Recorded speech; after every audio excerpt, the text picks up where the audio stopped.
नमस्कार। आज हम बात करेंगे the diary of a young girl के बारे में। ये कहानी है एनी फ्रैंक की, एक ऐसी अमर आवाज जो आज भी हमारे दिलों में गूंजती है। चलिए इस सफर में साथ चलते हैं और जानते हैं कि क्यों। एनी फ्रैंक ने लिखा था, मैं अपनी मृत्यु के बाद भी जीना चाहती हूँ। और सच कहूँ तो वो आज भी हमारे बीच जिंदा हैं।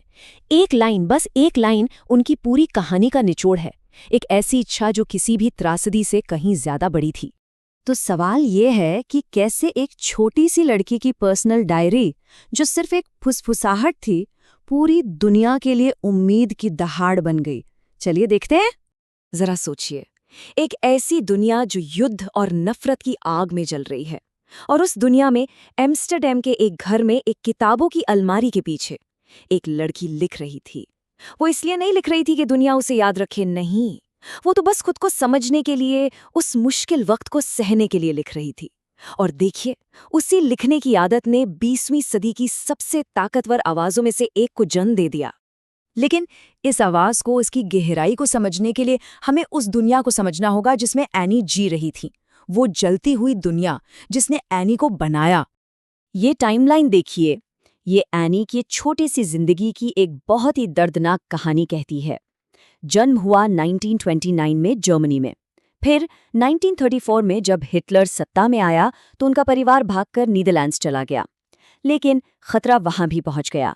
1940 में नाजियों ने नीदरलैंड्स पर भी कब्जा कर लिया। और फिर आया जुलाई 1942, जब फ्रैंक परिवार को छिपने पर मजबूर होना पड़ा।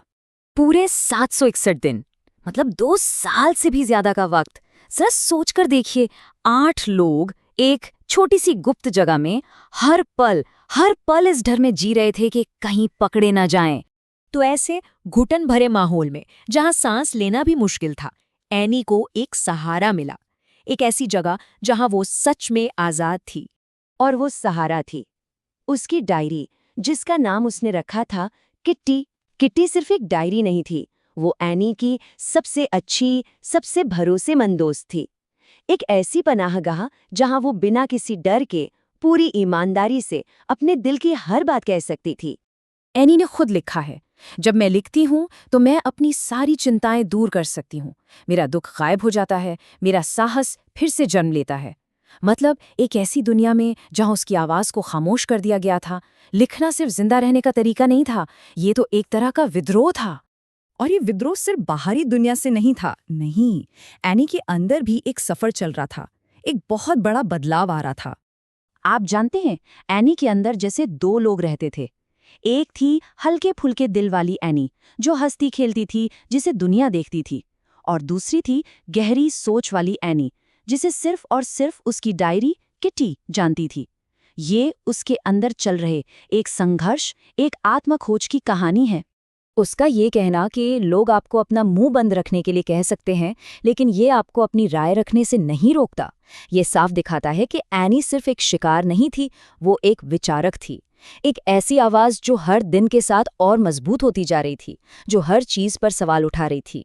और यही वजह है कि उसकी आवाज आज भी, इतने सालों बाद भी, हमारे कानों में गूंजती है। एनी की डायरी में ना कुछ ऐसी बातें हैं जो यूनिवर्सल हैं, जो कल भी सच थीं और आज भी सच हैं। जैसे कि पहली बात, कलम की ताकत, मतलब लिखना कैसे एक प्रतिरोध बन सकता है। दूसरी बात, पहचान की उलझन, यानी खुद को बनाए रखने का संघर्ष। तीसरी, डर के ऊपर उम्मीद की जीत, सबसे बुरे हालातों में भी अच्छाई पर भरोसा रखना। और चौथी और सबसे जरूरी बात, आज़ादी कितनी नाजुक होती है। ये डायरी हमें याद दिलाती है कि जिसे हम हल्के में लेते हैं वो कितनी आसानी से छिन सकती है। और उम्मीद की बात करें तो इस एक लाइन से ज्यादा ताकतवर क्या होगा। सब कुछ होने के बावजूद मैं अब भी मानती हूं कि लोग दिल से वास्तव में अच्छे हैं। सोचिए, इतनी नफरत और क्रूरता देखने के बावजूद भी इंसानियत में ऐसा विश्वास रखना, ये सच में हमें सोचने पर मजबूर कर देता है। लेकिन अफसोस, इस कहानी का अंत बहुत दुखद हुआ। 4 अगस्त 1944, वो दिन जब किसी ने धोखा दिया और सीक्रेट एनेक्स में छिपे सब लोग पकड़ लिए गए। 1945 में बर्गन बेल्सन कैंप में एनी और उसकी बहन मार्गोट की टाइफस से मौत हो गई। पूरे परिवार में सिर्फ उनके पिता ओटो फ्रैंक जिंदा बचे, और युद्ध के बाद जब वो वापस आए तो उन्हें एनी की डायरी मिली और 1947 में उन्होंने अपनी बेटी की इच्छा पूरी की और इस डायरी को दुनिया के सामने लाए। और बस उसी पल से एक ऐसी विरासत की शुरुआत हुई, एक ऐसी रोशनी जली जो आज तक दुनिया को रास्ता दिखा रही है। देखिए, एनी की कहानी सिर्फ इतिहास का एक पन्ना नहीं है। आज की दुनिया में जहां हम आज भी नफरत और भेदभाव से लड़ रहे हैं, उसके शब्द हमें आईना दिखाते हैं। वो हमें मजबूर करते हैं ये सोचने पर कि जब हालात इंसानियत के खिलाफ हों, तब इंसान बने रहने का क्या मतलब होता है। और उसकी विरासत से हमें कुछ बहुत गहरे सबक मिलते हैं। पहला सबक, खामोशी कभी कभी बमों से भी ज्यादा ताकतवर हो सकती है। दूसरा सबक, एक अकेली आवाज एक पूरे साम्राज्य से ज्यादा जिंदा रह सकती है, क्योंकि विचार गोलियों से कई ज्यादा ताकतवर होते हैं। और शायद सबसे बड़ा सबक, कि इंसान की आत्मा छिपकर भी चमक सकती है। हालात हमें कैद कर सकते हैं, हमारे शरीर को, लेकिन हमारे विचारों को, हमारी आत्मा को नहीं। उस सीक्रेट एनेक्स की खामोशी में एनी फ्रैंक सिर्फ एक डायरी लिखने वाली लड़की नहीं रही। वो एक गवाह बनी, एक दार्शनिक बनी और इंसान होने के हर एहसास की एक कवियत्री बन गई।